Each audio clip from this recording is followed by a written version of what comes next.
नमस्कार, आप देख रहे हैं दर्श न्यूज और मैं हूं यति आपके साथ। लोकसभा चुनाव 2024 में एनडीए गठबंधन के अंदर चाचा भतीजे के बीच जो दूरी बरकरार है वो कब तक कम होगा या नहीं होगा, इस पर एक सवाल है। ऐसे तमाम सवालों का जवाब अब खुद भतीजे यानी कि चिराग पासवान की तरफ से सामने आया है। जी हाँ, चिराग पासवान ने एक ऐसा बयान दे दिया है जिसके बाद अब ऐसी खबरें आ रही हैं कि चाचा भतीजे के बीच की दूरी यानी कि चिराग पासवान और उनके चाचा पशुपति पारस के बीच की दूरी खत्म हो सकती है।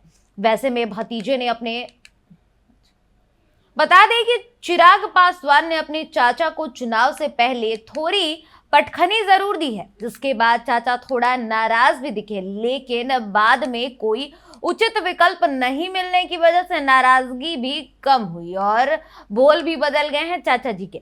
ऐसे में अब चाचा को लेकर भतीजे की भी आगे आने की खबरें आ रही है। दरअसल क्या रणनीति होगी, इन सवालों का भी जवाब चिराग पासवान ने दिया। दरअसल बिहार की राजनीति में पिछले कुछ दिनों में अब कयास लगाए जा रहे हैं कि चाचा और भतीजा यानी कि चिराग पासवान और पशुपति पारस के बीच की दूरियां घट सकती हैं और लोजपा के जो ये दोनों गुट हैं, दोनों घड़े हैं, वो फिर से एक साथ आ सकते हैं।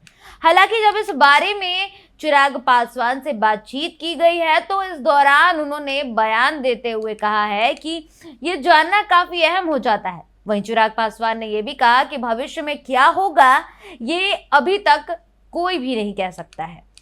दरअसल चिराग पासवान और पशुपति पारस के बीच जो ये तनातनी का माहौल है, यह हाजीपुर सीट को लेकर था। लगातार पशुपति पारस दावा कर रहे थे कि वो वहां से उत्तराधिकारी हैं। रामविलास पासवान ने उन्हें वहां से सांसद बनाया था, सीट दी थी, और इधर चिराग पासवान लगातार दावा कर रहे थे कि वो उनकी पिताजी की सीट है और उनकी विरासत है। ऐसे में आखिरकार जब एनडीए गठबंधन में ये दोनों पार्टियां आई, पशुपति पारस और चिराग पासवान की पार्टी, तो एनडीए गठबंधन में सीट शेयरिंग हुआ लोकसभा चुनाव को लेकर और ये सीट यानी कि हाजीपुर सीट चिराग पासवान की झोली में आई।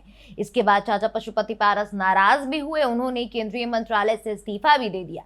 सोशल मीडिया प्लेटफॉर्म पर हर जगह से एनडीए से खुद को अलग बताया, लेकिन जब उनकी दाल कहीं और नहीं गली, उन्हें कहीं और से सहारा नहीं मिला, तो उन्होंने घर वापसी की, एनडीए में वापस आए और अब एनडीए का समर्थन करते नजर आ रहे हैं। इस बीच बता दें कि चिराग पासवान कल नामांकन करने वाले हैं हाजीपुर सीट पर। 2 मई को नामांकन होना है उनका और ऐसे में चिराग पासवान ने अपील भी की है, चाचा पशुपति पारस को बुलाया है उन्होंने नामांकन में। उन्होंने कहा है कि उनका आशीर्वाद बेहद जरूरी है। ऐसे में अब ये खबरें आ रही हैं कि चिराग पासवान ने अपील भी कर दी है और जब उनसे सवाल किए गए थे तो उन्होंने साफ जवाब नहीं दिया।